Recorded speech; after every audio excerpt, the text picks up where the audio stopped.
So many new cars here at the Geneva Motor Show we have to take a look at. And there are also some cars I want to take a look at. And one of my favorites is in Thomas Blue, this Ford Mustang Convertible. But we also have some more Mustangs here. So this is just a small emotional Mustang feature with the new Bullitt special edition that is also airing here in Europe. We also got a bright yellow one there and also the vintage car.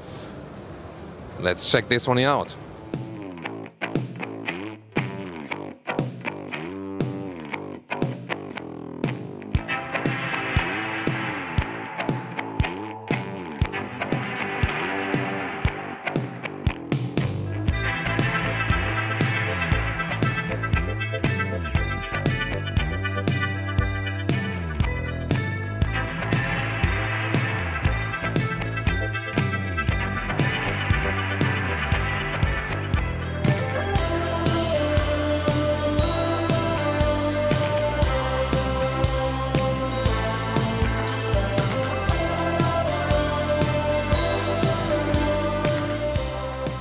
Yeah, definitely my favorite color here with the very bright blue pony logo here with the glossy comp grille. Pretty strong lower bumper as well. So already the base versions looks quite amazing.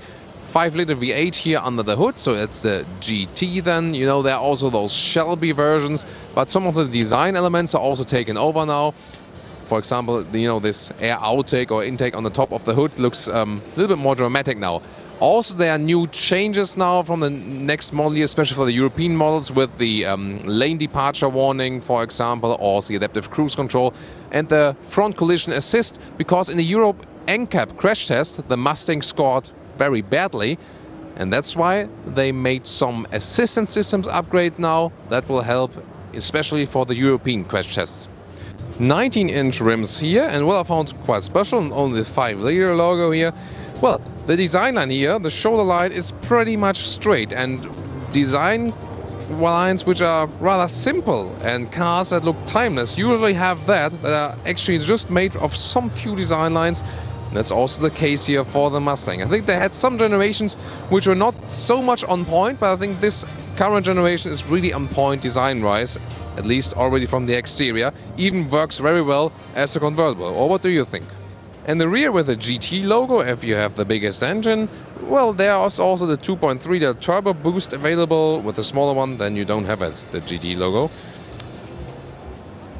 Let's take a look at the trunk. Also, when the roof is down, you still have reasonable space left for a convertible. Of course, it's always better to have an estate, but considering there's a sports car and a convertible, you still have reasonable room for your luggage and stuff, and also can be fitted with a replacement tire. And getting towards the interior, so they have had some updates also. Meanwhile, if you look at our full driving review, it still counts as for the driving of the, we had actually both the 2.3-liter and the V8, but here the infotainment has changed a little bit. You have a more updated system now. You can easier pair your phone. The GPS also has been updated right there. You can zoom in and out like it with the newer sync system. And then also the CarPlay integration, for example. So good that they have stepped up the game right there. The shifting lever is pretty interesting, definitely a sporty element, and I really like, you know, those, for example, EC off buttons. Those are, you know, airplane style like. You can also cool the seats or heat the seats. Temperature control is like this, and they don't sound too bad actually. So again, step up the build quality a little bit. Also, for example, with leatherette covers here for your legs when you know, driving a little bit faster. This here, contrast stitches then, adaptive cup holders right there. The armrest, well, this one is a little bit flobbly, but then a USB port in there and 12-volt power supply. And overall, again, you can really enjoy this convertible driving. Those seats here are electric. We'll soon also show you the non-electric ones. So you can pump them up electrically then. There's also lumbar support then. I can draw it back. And well, maybe it's also a good place just to relax here at the Geneva Motor Show. You know, so much happening around us and you can stay calm here. I just love to be driving this car here now with a lot of wind maybe. That will be pretty amazing. What's nice here that we have the corresponding exterior, interior color schemes. For example, here with blue contrast stitches. I think that's definitely a really nice idea. Those back seats are, of course, more emergency seats. You cannot fit in that well, actually. So, but you can install some child seats, at least. And wow, what a silhouette here. The Fastback, to me, the more beautiful car. But then again, I love to open the roof. What would be your focus? Here also with a black contrast roof and a really, really expressive color. And I love those wheels. They have this old BBS wheel style from the 90s. You know, that's my time then a little bit. And so I love the style of those wheels here, definitely. And I heard you want to take a look under the hood here with the 5-liter V8. 450 horsepower it's pulling. But it can be even a little bit stronger. Let's take a look at the special edition very soon. Before we finish, let's take a look at the interior. So there's almost zero chance to get in the rear here. If I would be driving like this, by the way, this is a performance seat. The normal seats we've just tested are more comfortable. Those ones here are a little bit firmer, offer you more support, but the other ones are more comfortable. So only if we move the seat forward, then we can use the lower function here. Or also at the back of the seat, you can push this one here forward, that you can also get out of the car. But in that way, there could be no tall driver in the front, and then you get inside here and you're blocked by the seat belt right there. You squish your feet. And well, that way here, it's almost unpassable. Michelle will help me now. So, but in that way, only a midget could drive in the front. And I can also only, well, not really sit here headroom-wise. Just good to have this lever that it can get out again. But if the seat would be drawn backwards, I would be squished completely. It would be like this here. So those are really just seats, either for child seats or then if you just put a bag in there.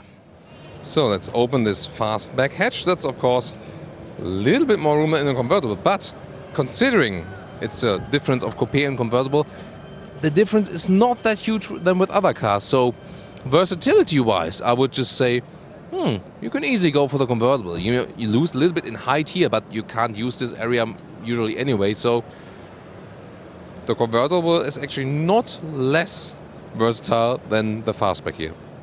So this one here is the new Bullitt Special Edition. And you can see the logo has been removed in the front. It has this comp structure grille, shiny black, and also stronger lower bumpers. You also have additional air outtakes for the engine. Here this 5-liter V8 has 475 horsepower instead of 450 horsepower, so a horsepower upgrade.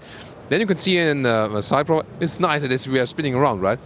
17-inch special black rims and with a red Brembo brake calipers as a contrast.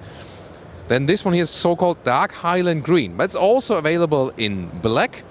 Again, the classic silhouette. And I think especially in the color, you've seen the original car. It really has some resemblance, especially with the very strong shoulders here.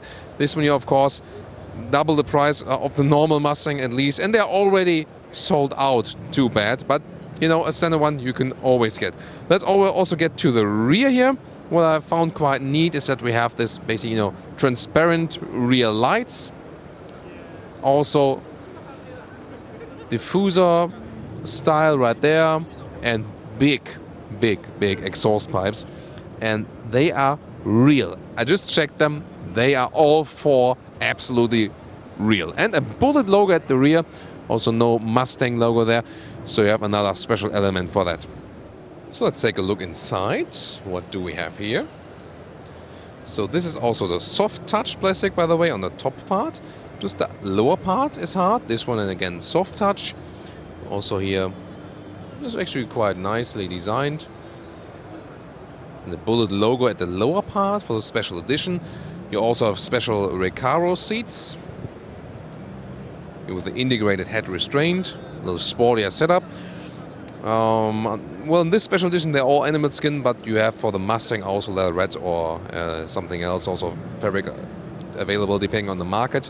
Then the Bullitt also has this special logo here on the steering wheel.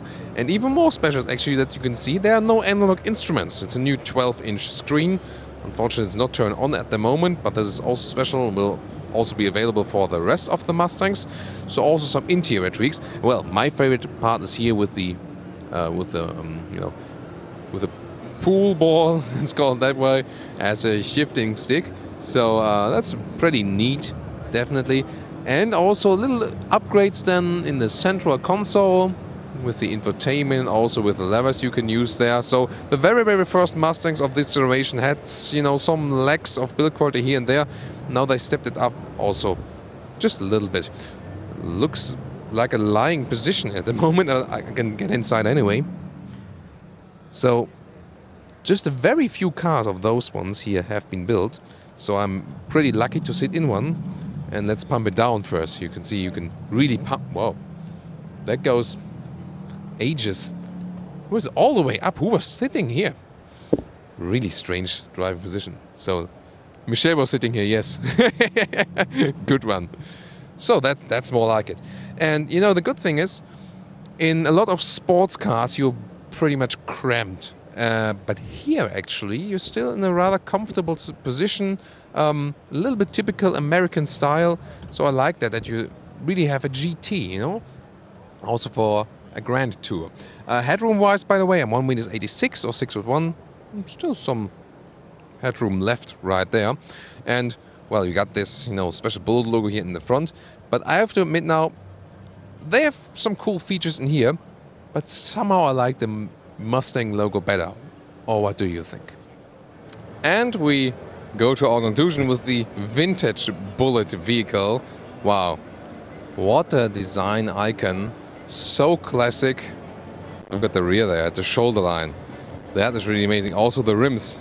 Now you can see where, you know, the special edition, the modern one, comes from originally, 50 years ago. Really nice to have such a heritage. You know, this episode was more about, you know, just pure joy. I hope you enjoyed that too. Seen some interesting colors, different color variations, and just, you know, short roundup with the facelift Mustang. Too bad those cars were, you know, not really powered. So as early as we can take a look at those new digital instruments. Yeah, that's nice, right? So from all analog here, you can see it. That would never be allowed here today, like crash test wise, for sure. To today with the new assistance systems for the new 280 and 219 models, and also with new infotainment and the new digital dashboard. That's where the Mustang journey is at the moment, and seems like it will continue. Let's see what the future holds there. And of course, tune into the comments now. Tell me, which one would you actually go for if you had the chance? The old or the new one?